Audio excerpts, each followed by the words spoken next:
folks, this is Rob with Two Guys in a Ride, and today we are still in beautiful Mississippi, and I'm on a little road tour, stopping at some classic car collections, and we've got another one here, and I'm going to have him introduce himself and let you know a little bit about what he does and about his fever and sickness of collecting old cars and restoring old cars, and then he's going to tell you about what he's got behind him that we're going to look at.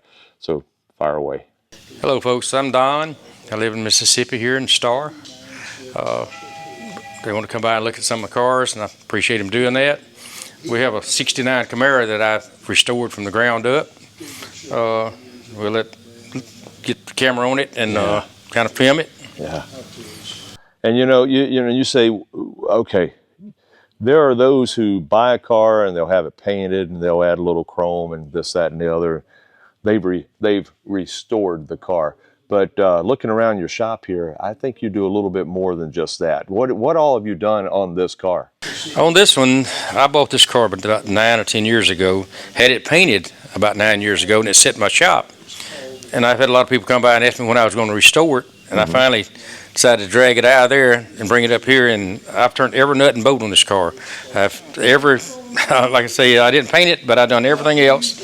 As far as the engine, putting it in it, all the interior, assembled all the interior in it, all the chrome.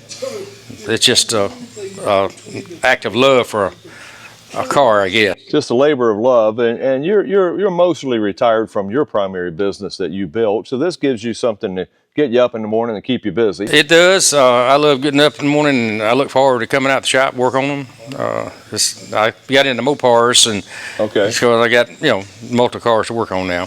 Well, that's what I kind of get the theme, and we can talk briefly about the Ford Model A there, the 31, but you can see he's got muscle cars in here. So that one kind of sticks out, but that's another business venture that he's involved in, and we'll talk about that later.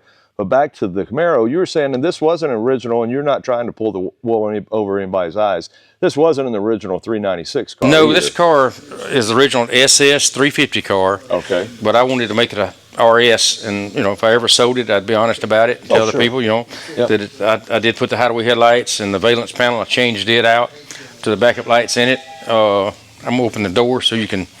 Yeah. Now tell us, did you have a hand in anything going on inside here? Yes, sir. Like I say, this all the interior. I did not do the covers. I had a guy do the covers for me, but I installed all the dash, the headliner, the carpet. I installed all of that. Folks, I got to tell you, the camera is not picking up how absolutely perfect this interior is. This might actually be better in showroom. This is just absolutely spectacular. He actually opened the driver's door earlier, and I got to sit in it, and I'm just blown away.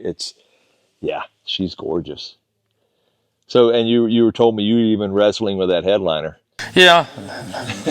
You're a bigger man than me. Headliners are a pain in the rear. Yes, they are. They are. I'm like, no, I will gladly pay someone to touch that. Well, so many things I can't do that you've done, but and I imagine too now, does it have a new chassis on there? Is it original? No, it's the stock chassis. It's built body, so it's got the original rear end. I did put a little bit bigger tire on it than what it came with, and I put the Goodyears on it, which I like. The stance it's got. To me, it looks really good. That's what I was telling you a minute ago. Yeah. That stance on it is, look at that. That is just right, folks. Holy cow, look at that. Wow. And the motor in it is a 69. The casting number is a 69. It's not the original motor. Okay. It's a 69 casting number. Right. It's not a numbers matching car. You said that. It's original 350 car, but you dropped in at least it's a 69 396. Yeah. Okay. Correct. All right. And the exhaust, the turn down exhaust, and everything we see here. Wow. And so you do this with your cars. What's the end run? I mean, you like cars, obviously. That's what I was saying a minute ago. We both share that sickness and that fever. I love cars, and like I say, this car here, a friend of mine, Joey Baroni, painted this car. If somebody ever want to know who painted it, that's the painter. I have another friend, George Paul, does some painting for me. you folks can see, I mean, my gosh, I'm trying my best to stay out of the reflection, and it's hard because. Yeah, it's a deep black. She's gorgeous, and yeah, black is just impossible. Yeah. But folks, this is glass. This is glass. So rally wheels on it, absolutely gorgeous. So. I mean, you told me you've not even really shaken it down that well. You've driven it to the end of the driveway, out and back, and you've had it together. How long have you had it It's together? A little over probably 6 months to a year now. Okay. You know, at least 6 months since I've pretty much finished it up. Okay. But so, I've had some friends, you know, ask me, man, bring it to the car show. I want to bring it to the car show, and I'm gonna take it. I don't know when. Okay. Well, you were telling me too you had replaced some bushings and stuff like that. So you hadn't done an alignment on it. Is that what it was? I got to get the front end lined up. Yeah. I put the bigger tires, and the front tires are rubbing the fender wells because I put a little bit lower spring on it. Yep. So I got some heppers under the springs. Yeah. And picked it up, so it doesn't rub now, so I can drive it. Well, I want to show you something under the hood, folks. That he pointed out to me. You know, he doesn't have, and if you want to point to it right there. Yeah. And tell me what's missing. Well, the spark plug holders, and like my son said, Dad, you're a 99%er. Well, I told him, I said, if you finish it, then you're completely done. Now what are you going to do? Well, you can see he's got a few other cars around that he can jump to. Yeah. But I thought that was funny. He said, Daddy, yeah, you're a 99%er. So, but no, those are on order. Those are coming. They are going to get on the car. Yeah, they'll get on there. But I said, well, you know, it's kind of like the old. They always say the dog that chases the cars. But he finally caught one and had no idea what to do with it. That's true. So, you know, you finish 100%, you might not know what's next, what to do next. Wow, this is gorgeous. Well, tell me something about this. You know, for folks folks at home who are maybe elbow deep already in a restoration or considering a restoration, what's some advice you would give those folks? Walk away, run and hide? You know, it's cool what kind of car you were looking at, but I always try to buy the best body that you can find. Okay. Because, you know, AMD makes a lot of body stuff. I mean, you can buy a lot of reproduction panels and all, but to me, is the best body you can find is the best way to go. Well, because then you've got the best foundation to start from, and then you can start lovingly restoring it.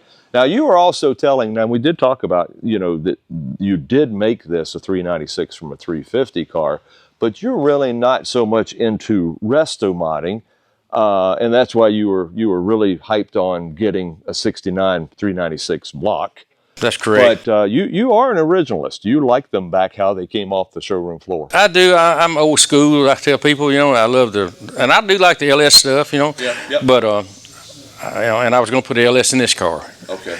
But I had that motor, and I got to thinking. I said, you know, I think it'd really be cool to have the old school 396. Now, this car does have the Sniper Holley system on it. Okay. I did upgrade that. Right. So, but a lot of that stuff is not really resto modding. It's drivability. And that's what I would tell people. If you're going to drive it, you know, that's one good way to go. Yep. You're going to you also put the disc brakes on the front. Yeah, I put disc brakes on the front. And then we'll see one in a minute that you put in a new aluminum radiator. Yeah, because, I did do that. Again, big block. Now this car I didn't put it's got the stock radiator and fan in it. Okay. But I got to tell you, you know. So what are some of the pitfalls of restoring vehicles that you've run into that maybe are common, or what may be one of the craziest things you've run into in restoring a car? Well, I tell people whenever they have one to go get painted, make sure that your painter pre-fits everything. You know, if you're going to put the body together, you can bring it home and bolt everything up. Yep. It's really essential to have everything fit good. Okay. And most body shops do that. So. Okay.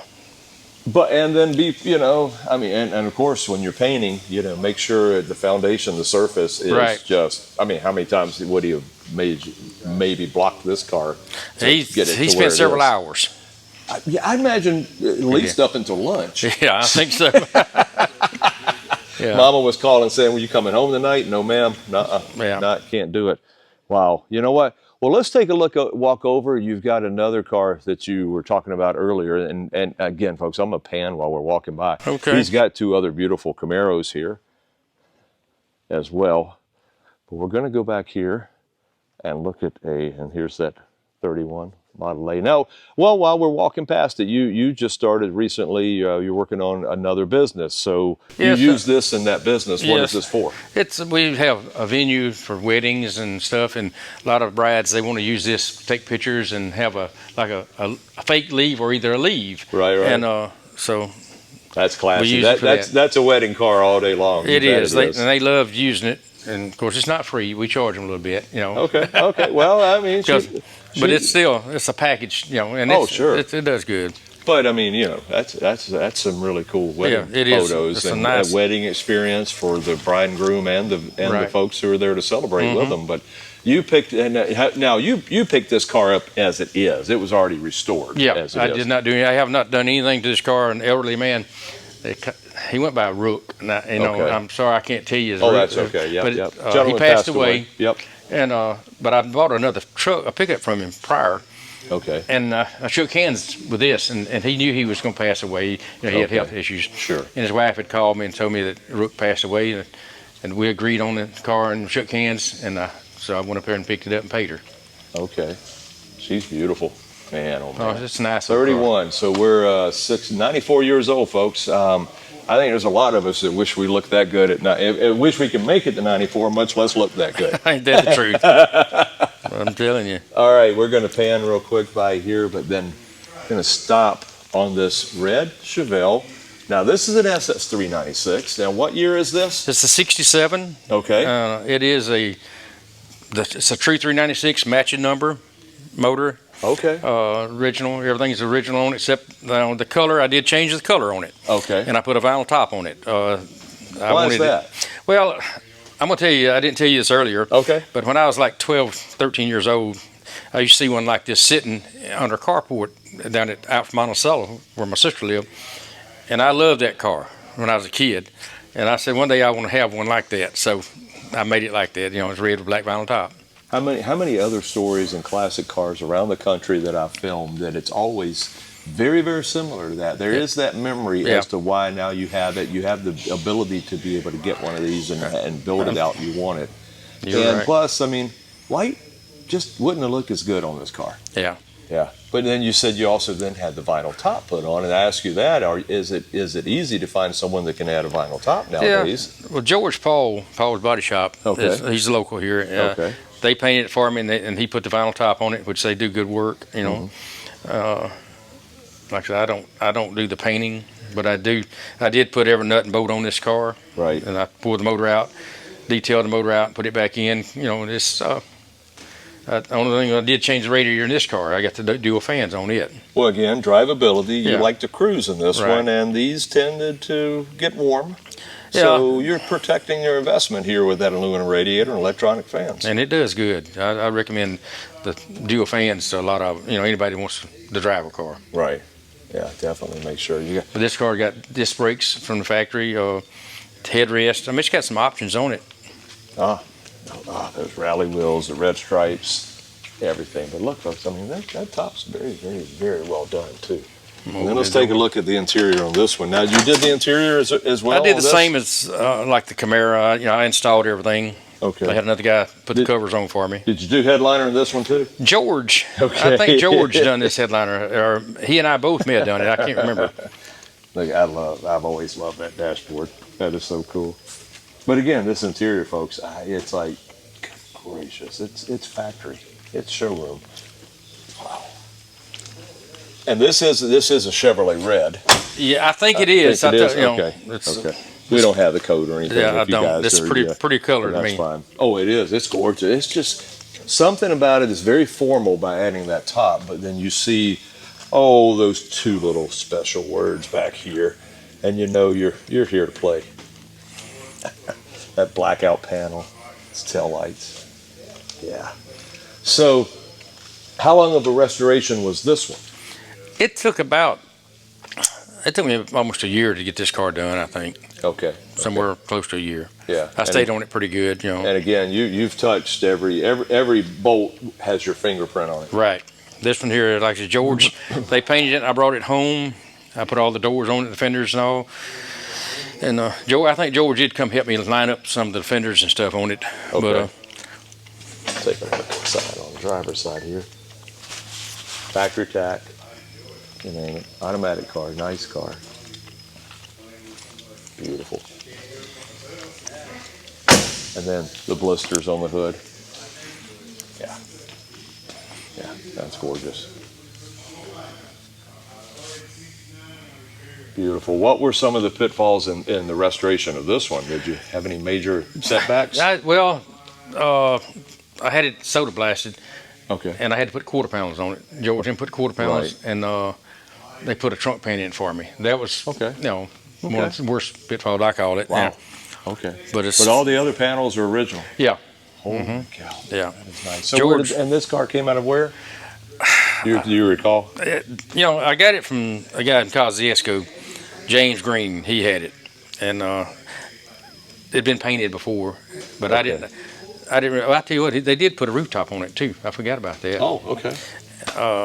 And that's something I caution people when they go to buy a car. Yeah. That's so-called restored. Right. Be careful, because they never know what kind of patches or filler bondos and all that. It's just Oh, sure. one of those deals there. You have to be careful. Well, it looks good. I'll tell you. It turned out to be a nice car. Oh, folks, I like how just nonchalantly he just calls his cars nice, because they are spectacular. They're nice cars. Thank you. And they're beautiful, beautiful. I would be remiss if I didn't real quick pan over and show this beauty. Well, three beauties, a red, a silver, and a red, but especially. Yeah, the silver's a 64, and this one over here is a 67. And of course, everybody knows that if it's one of these, it's a 63 and a 63 only with a split window.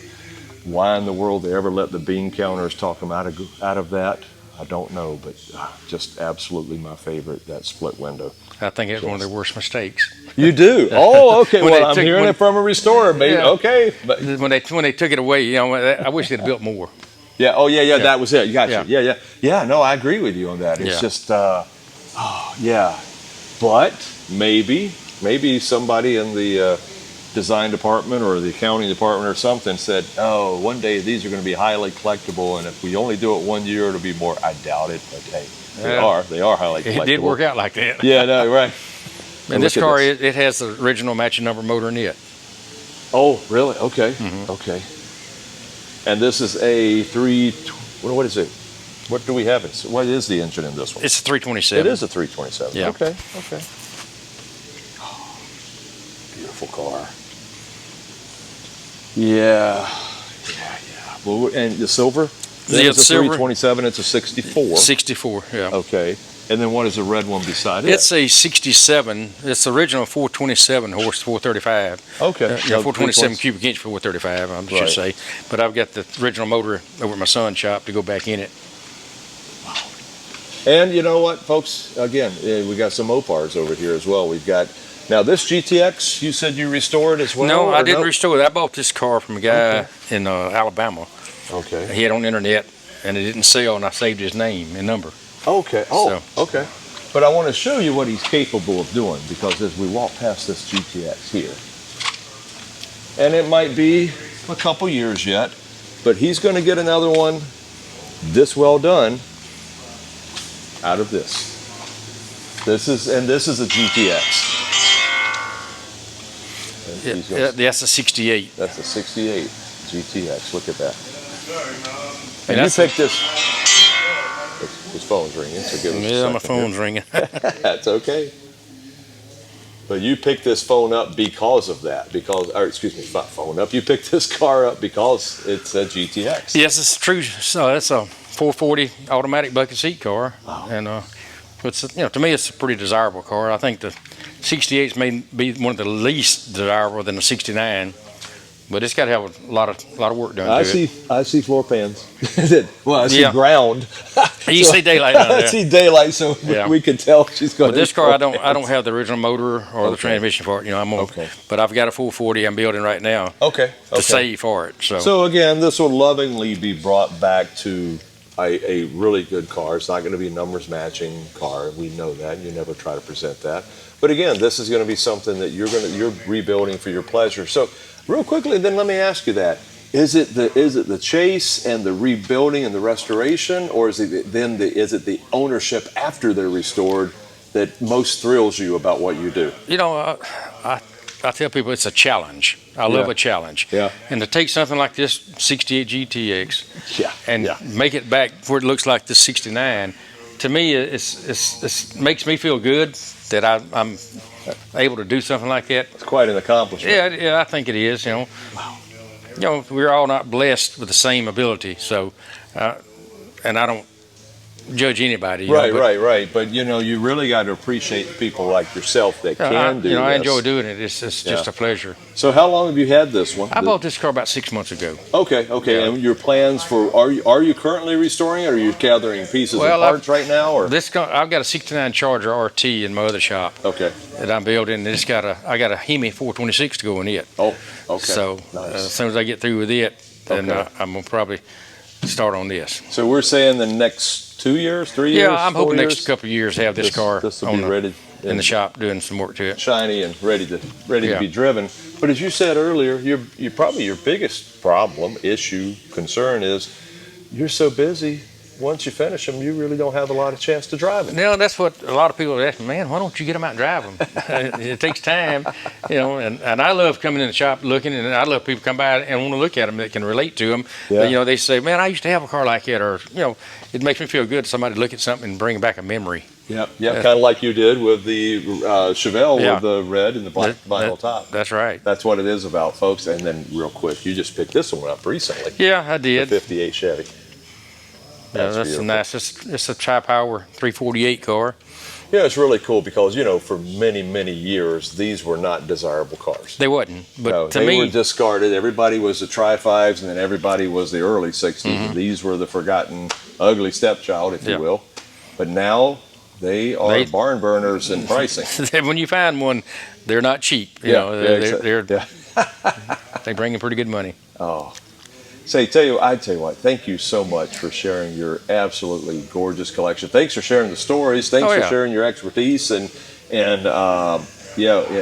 restoration and stuff. And folks, if you guys have any questions or comments about anything you've seen here, you know, I'm not going to give you his name and his full name and email and telephone number, but if you want to drop some comments in the comment section down below, if you got some questions, we'll make sure we get those passed over to him and he can shoot back some answers and stuff.